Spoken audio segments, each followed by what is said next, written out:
Assalamualaikum warahmatullahi wabarakatuh. Perkenalkan, nama saya Ahmad Zira Ibnu Haq, Faisal Reza Abdillah. Saya Gadi Rahman Mustafa. Saya Binaya Bondan Putra. Saya Kautsar Muhammad Al-Ghifari. Gua Kalindra Nur Asmaji. Nama gue Rifat Zali Fardana. Nama gue Fazlan Rizky.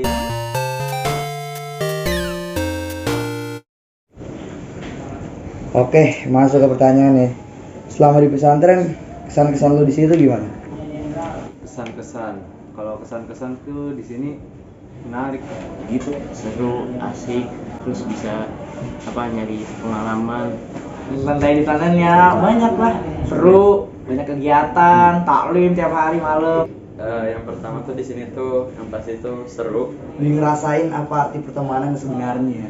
Dibilang bisa membuat kita menjadi mandiri. Seru, banyak teman, bisa main sama teman tiap hari kan, karena kita ketemu terus di pesantren. Kesan-kesannya ada kesan baik dan ada kesan buruk. Kesan baiknya kita lebih dekat kepada Allah Subhanahu wa taala, lebih sering mengaji, dan masih banyak hal lainnya. Kesan buruknya tidak ada. Kesan-kesannya ada kesan baik dan ada kesan buruk. Kesannya seru, nambah pengalaman baru juga, dan sebelumnya emang belum pernah ngalamin hal ini, tapi sekarang jadi ngerti bagaimana jadi siswa di pesantren ini. Tidur setiap hari itu bareng banyak orang. Biasanya kan di kamar kan cuma sendiri gitu kan. Belum ada sih, baru sebulan di sini. Ya gimana ya? Kayak Bareng-bareng rame-rame gitu kan. Terus juga kadang tuh ya gitu rusuh di kamar, tuh rusuh, disuruh tidur pada susah kayak gitu. Kesannya di sini lebih banyak fasilitas. Soalnya kan di sini acaranya padat, terus kegiatannya banyak juga, terus daily istirahatnya juga lumayan terbatas gitu. Sosial di sini agak berbeda. Yang pasti luar biasa sih ya, karena di pesantren ini gue juga ngerasain kayak ternyata gini gitu kan, apa kalau misalnya hidup sendiri gitu kan, hidup mandiri bisa sendiri gitu kan. Tapi itu sehingga membuat saya untuk bisa lebih kuat lagi, untuk bisa menguatkan mental. Pertanyaan yang kedua, kelebihan dan kekurangan belajar di pesantren. Kelebihannya di sini kita dilatih biar bisa belajar lebih mandiri, lebih fokus. Guru bisa kita tanya selalu 24 jam, banyak teman, dan bisa belajar di kamar, di kelas, maupun di masjid. kalau kelebihan ya, kelebihan sih menurut gua di sini seimbang ya, akademik sama ilmu dunia sama ilmu akhirat tuh seimbang. Kelebihannya banyak banget, terutama kita jauh dari teknologi, khususnya handphone dan internet. Jadi untuk menghafal jadi agak mudah, dan juga untuk belajar kita punya teman 24 jam untuk belajar bareng. Banyak ya, karena kita setiap hari bertemu teman kita, jadi kita bisa belajar bersama-sama terus tiap harinya. Bisa belajar sendiri, maksudnya tuh biasanya kan ya kita di rumah nih, kalau misalnya mau soal susah pasti kita langsung nyari kan di Google gitu, kayak misalnya ini soal susah langsung nyari di Brandly gitu kan. Nah tapi kalau di situ enggak, ini harus benar-benar mikir pure dari otak gitu. Nah jadi itu salah satu kelebihannya. Kelebihan belajar di pesantren tuh banyak banget. Salah satunya yang saya suka di sini tuh teman-teman itu standby 24 jam. Kelebihannya di sini kita jauh dari orang tua, kita bakal lebih mandiri di sini. Bisa ibadahnya bisa lebih ditingkatin lagi. Kalau kekurangannya? Kekurangannya akses dari akses gadgetnya kurang, terus kegiatannya lebih padat lagi. Terus kalau untuk kekurangan ya, satu sih padat banget di sini. Pesantren tuh padat banget. Ya udah gitu tidur cuma bentar nih, dari jam 10 sampai jam 4. Kekurangannya, yang pertama ngantuk. Ya ngantuk kekurangannya. Saya kadang ngantuk ya, kalau apalagi pelajarannya yang dibawakan oleh guru tersebut bosan gitu, monoton, itu bisa ngantuk gitu. Kalau saya duduk paling depan kan biasa. Ya itu paling. Nggak ada sih menurut saya. Menurut saya nggak ada sama sekali. Kalau kekurangannya sejauh ini belum ada.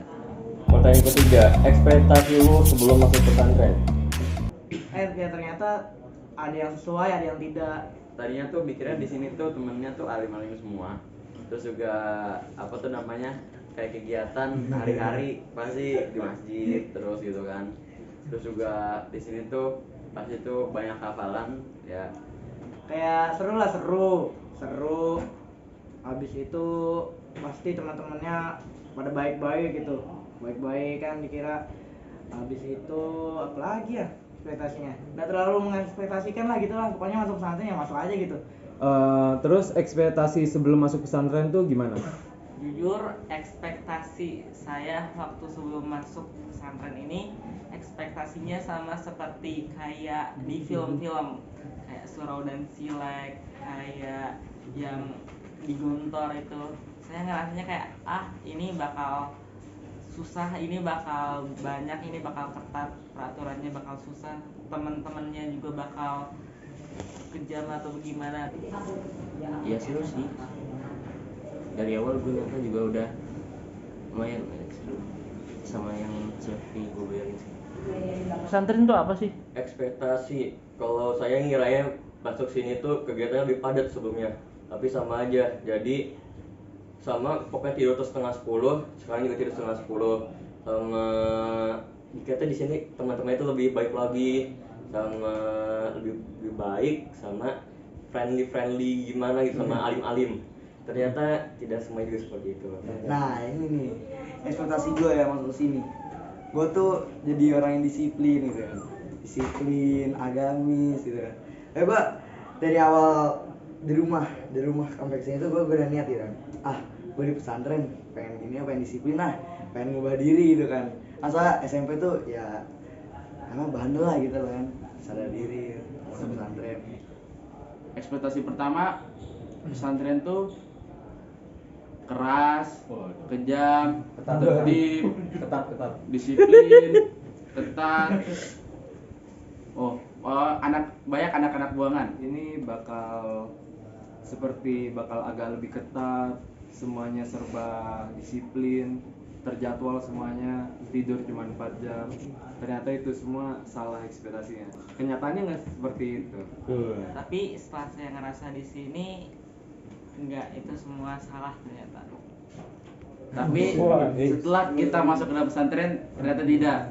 Ustadz-ustadznya baik. Nah, cuman pas sampai sini ternyata ya ada sih yang sesuai ekspektasi, misalnya kayak apa sih temennya ya alhamdulillah sih ya dapetnya yang lumayan seru gitu ya, temennya seru-seru. Nah, terus juga cuman ini apa namanya ya yang kita tadi gue bilang kayak misalnya hari-hari di masjid gitu kan, tapi ternyata nggak juga gitu. Maksudnya hari-hari itu nggak di masjid, kadang ada kegiatan ikut organisasi gitu kan. Terus juga kayak apa lagi tadi? Apalagi sih tadi? Gue lupa. Tadi apa lagi? Aduh. Terus sama ekspektasi yang lain gue di sini tuh lo ketat, terus bocahnya agamis, terus ya gitu lah kerjaannya tahajud, ngaji gitu lah. Dan ternyata ya di sini malah kayak SMA coy, kayak SMA negeri biasa gitu loh. Jadi kayak lo ya bukan SMA negeri sih, kayak lebih lu kayak lagi di SMA negeri cuman isinya cowok semua dan ada agamanya gitu. Jadi santai, nggak terlalu ketat lu harus ngaji tiap hari lu gini kan kagak gitu. Enggak Rita. Wah. Oke, baik Dipo. Gay ya enggak. Dan khusus menurut